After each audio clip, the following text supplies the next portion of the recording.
This is new. I get up at 7:30 on a Sunday. Maybe it was the sun.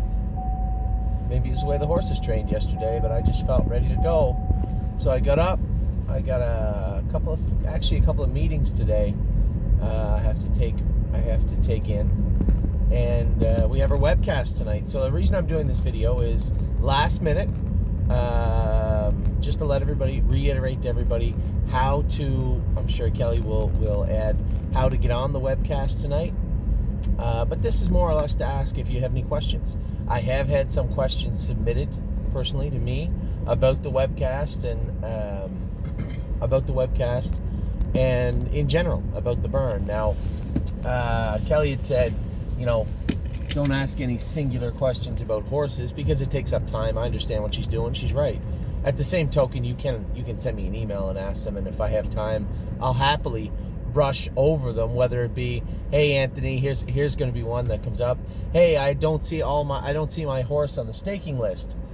I apologize. The reason that happened this year is it cost us around $250 a horse to have them staked, which sounds like a lot, but factoring in all the work that goes into staking, that big booklet they send us, and then tracking every single stake, updating us when new stakes pop up, it really is probably money well spent in most cases.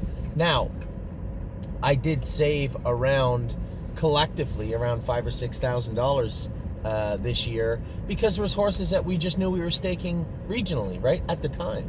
Horse like Warwee was up.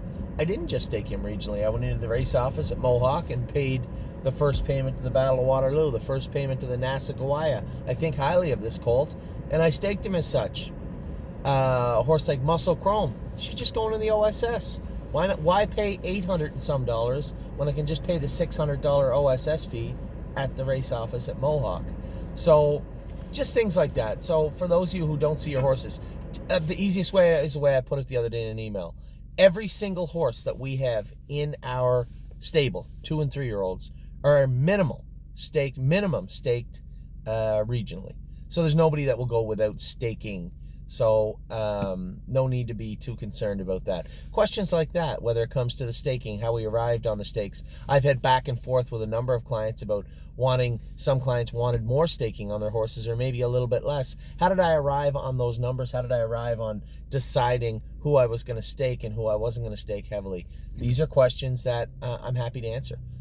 I'm sure it should be that time of year again. So somebody's going to ask, are professional drivers going to drive the horses this year? I think we're probably going to continue on with the way we've done things in the past. For now, anyway. Anyway, number of topics that are ongoing. I will tell you this. I did have a question. We are looking at buying a couple of more horses in Australia.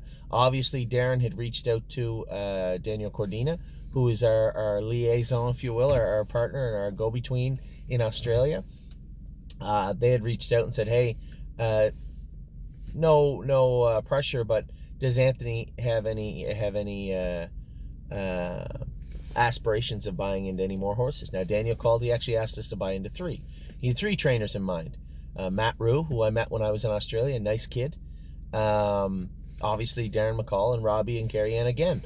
So I told him it boils down to affordability, especially this time of year, right? If it makes sense, I think we're having a little bit of fun. Our filly, obviously, Girl from Oz, won the $50,000 Pink Bonnet Stakes in her second lifetime start. And our other filly, Rockin' Down Under, who I thought kind of got gypped a little bit not getting into that stake race, she's going to make her debut. It is her debut Monday in Bathurst, I believe, in an overnight. It'd be like me taking a maiden to Georgian Downs. So that's it. I want everybody to think hard. The webcast is 6:30 to 7:30 tonight. Take the time, maybe get a drink, sit down, and watch the webcast. I got lots to talk about, and I want to answer everybody's questions. It's been a while, been a long time coming. I want to make sure that we're all on the same page. So that's my note. Right now, I'm going to ask Kelly to send it out early this morning so everybody has it. She'll send out the directions of the webcast. If you're a little bored this afternoon, I wrote a rebuttal for licensing to Harness Racing Update. Actually, I'll ask Kelly to link that also to this if you want to have a couple of minutes just to read our position on licensing. It is not the same as other people's, certainly not the same of the commentators and Mr. Pierce had written a letter into HRU last week. So, beautiful day. It's a little cold, -9 here before the wind chill. Bright sun, though. Sunny days ahead. Hopefully warmer and sunny days ahead. Take care. I'll talk to you guys in depth. I got all my videos to finish up today. And that is all before my meetings and my webcast. So, Sunday in horse racing. Just another day for me. Take care.